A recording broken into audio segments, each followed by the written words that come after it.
Okay, you're probably asking, what the f is a Mandela effect, and what does this have to do with Sonic? Well, once upon a time, there was a guy named Nelson Mandela, and a lot of people shared the false memory of him dying in prison, when in reality, he died years later after being released from prison. This phenomenon of people sharing the same false memory became known as the Mandela effect, and you see it all the damn time now. Things like the Fruit Loops logo being spelled normally instead of having two O's, the Monopoly Man having a monocle, and Pikachu having this black stripe on his tail. It's a lot of stuff like that, where people remember something being a certain way, when in reality, it's the opposite. I think it's a pretty cool concept, so let's make it about Sonic. Before we get into this, I just want to say that a lot of these might not be very common, at least not as common as some of the more popular Mandela effects out there. A lot of the stuff I'm about to talk about is a bit more obscure, and it's stuff that you might not know about. But this video is all in good fun, so let's just get into it. Shadow's Bounce Bracelet in Sonic Adventure 2. The bounce ability has appeared in a few Sonic games now, and with the ability, you can, well,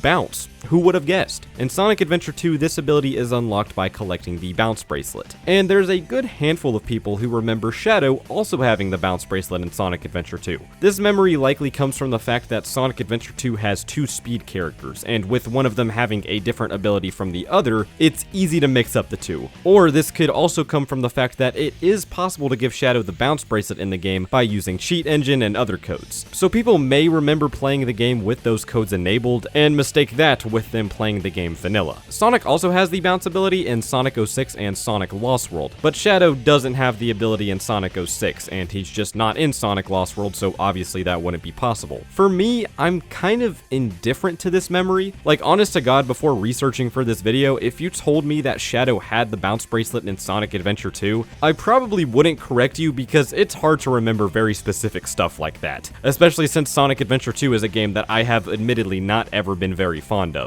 So I can see why people have the memory, but I have no personal experience with it. Michael Jackson being credited in Sonic 3. One of my favorite pieces of Sonic trivia is Michael Jackson's involvement with the Sonic 3 soundtrack. This is such a crazy situation because, yes, Michael Jackson was initially brought on to help compose the soundtrack for Sonic 3, and he, along with Brad Buxer, his tour director, spent a long time making samples and full tracks that would go on to be used in Sonic 3 and other songs. However, Jackson was cut off from the project, allegedly due to allegations surrounding him at the time, but Brad Buxer and his team still sent Sega the finished soundtrack, and Brad Buxer ended up being credited as the game's arranger. However, Michael Jackson went uncredited, which, as one of his team members said, was due to him not being satisfied with how the Sega Genesis made his music sound, which to me doesn't make any fucking sense. Like, you made the music, it's in the game, but you didn't want your name on it because you thought it was that ass? Well, you know what, that's not too ridiculous to say, I guess. In the end, copyright issues caused these tracks to be completely replaced in Sonic Origins,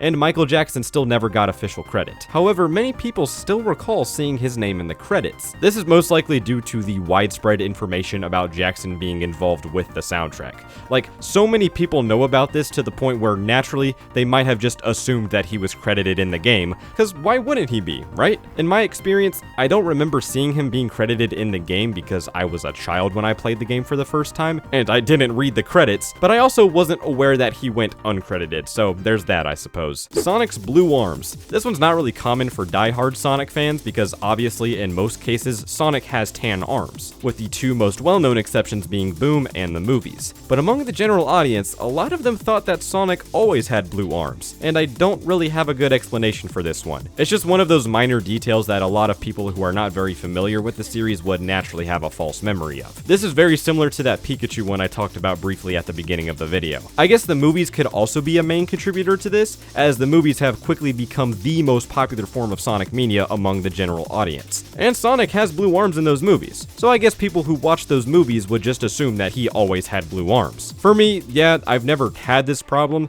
Actually, I've had quite the opposite. For some reason, I have this weird memory of Sonic having tan legs and Knuckles chaotix.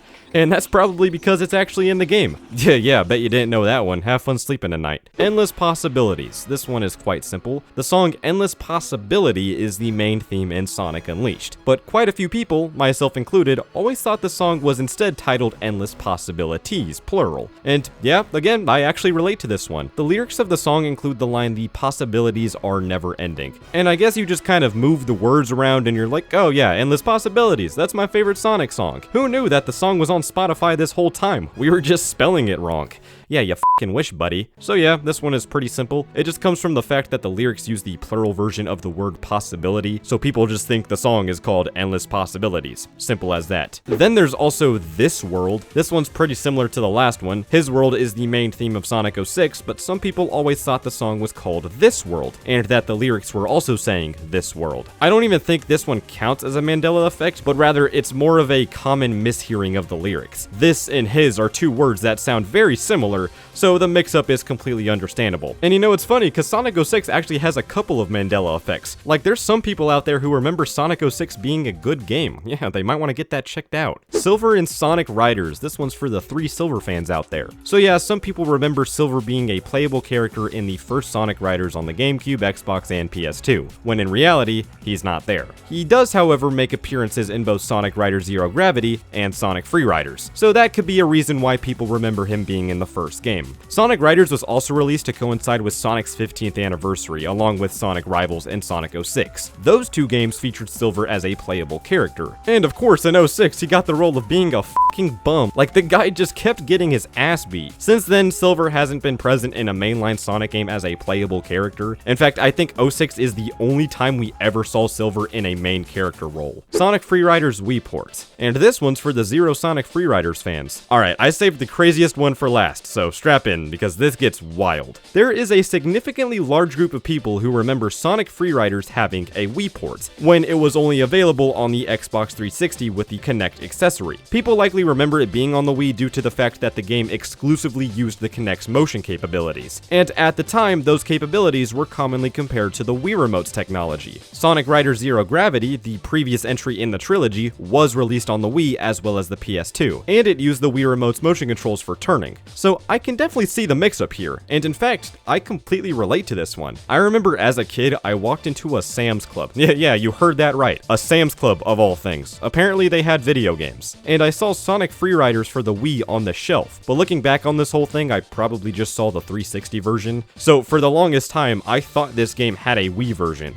But no, it never happened. But that's not all. You may also be aware that a Wii version of Sonic Free Riders was planned at one point, but was scrapped. This has become pretty common knowledge among many Sonic fans. But the crazy part about this is that I don't think this is true. Correct me if I'm wrong, but I've done extensive research on this, and I just could not find a single source for this claim. The closest thing I found was this wiki page that just says the game exists, without linking to any source. I also found this Reddit post from earlier this year talking about the port, and in the replies, the poster even cites my video I made about canceled Sonic ports. And for one, I really appreciate that. Trust me, it means the world to me. But in that video, I don't talk about Free Riders or any Wii port of the game. The closest thing I talk about is the canceled Sonic Riders GBA port. I did not mention a Free Riders port, so there's like layers to this shit. I think a Wii port of Sonic Free Riders being canceled is just a heavily spread rumor that was born from people's false memories of the game actually being released on the Wii. The whole thing is just super funny to me though. So yeah, Mandela effects. They're pretty cool, right? And even if a lot of the stuff I talked about in this video wasn't common enough to be considered an actual Mandela effect, I still hope you all had some fun with this. But let me know if you guys have any other false memories about Sonic that I didn't talk about in this video. Who knows, maybe I'll make a follow-up sometime in the future. But that's all for me. Thank you all so much for watching, and I'll see you all later. Goodbye.